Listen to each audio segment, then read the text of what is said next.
এই বগুড়ায় জাতীয়তাবাদী শক্তির প্রতিটি মানুষ আস্তে আনন্দিত বোধ করে, গর্ববোধ করে।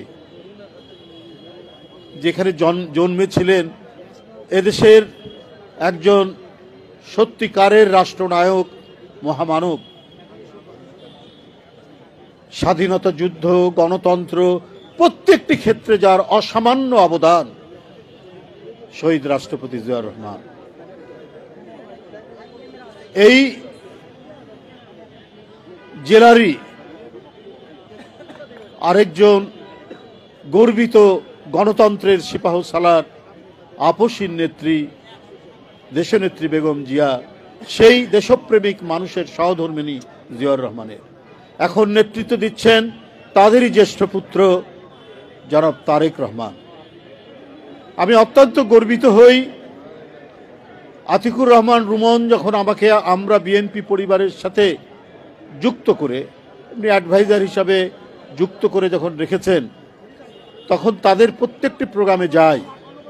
আমরা তো রাজনীতির লোক, রাজনীতি করি, মিছিল করি, মিটিং করি, এইসব নিয়েই ব্যস্ত থাকি। কিন্তু রাজনীতির যে একটি মানবিক তাগিদ আছে, সেই তাগিদটা আমরা অনেক সময় অনুভব করি না। কিন্তু সেই তাগিদটা অনুভব করেছি এই আমরা বিএনপি পরিবারে। রুম্মনের নেতৃত্বে যে সংগঠনটি দাঁড় করেছে মাত্র ১.৫-২ বছরের মধ্যেই, এটি বাংলাদেশের মানুষের কাছে পরিচিত। কারণ এই সংগঠনের যিনি প্রধান পৃষ্ঠপোষক, বিএনপির ভারপ্রাপ্ত চেয়ারম্যান তারেক রহমান, তিনি এর পৃষ্ঠপোষকতা দান করেন এবং তার যে মানবতার প্রতি যে আকুলতা, এটা অভিভূত করেছে। কোথায় কি ঝড়, কি বৃষ্টি, কি শরৎ, কি বসন্ত,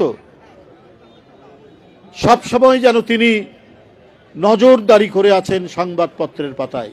কোন লোকটি অসুস্থ, কোন লোকটি বিনা চিকিৎসায় আর্তনাদ করছে তার বাড়ির ভাঙাচোরা বিছানার উপর, কোন পরিবারে খাওয়া নেই, যে পরিবারের কোন সন্তান হারিয়ে গেছেন জুলাই বিপ্লবে অথবা ভয়ঙ্কর ফ্যাসিবাদী আমলের 15.5 বছরের কোন সময়, কোন পরিবারের কোন সন্তানের হাত নেই, পা নেই, পিঠে অসংখ্য গুলির জর্জরিত দগ্ধ ঘা নিয়ে বসে আছে, কিন্তু চিকিৎসা পাচ্ছে না।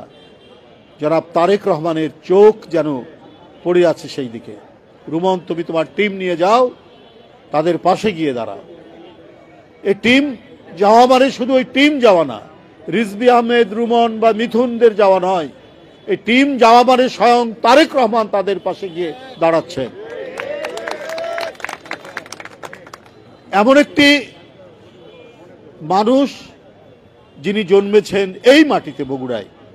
তো সুতরাং এখানে কেন আসতে আমরা উদ্বেল হব না?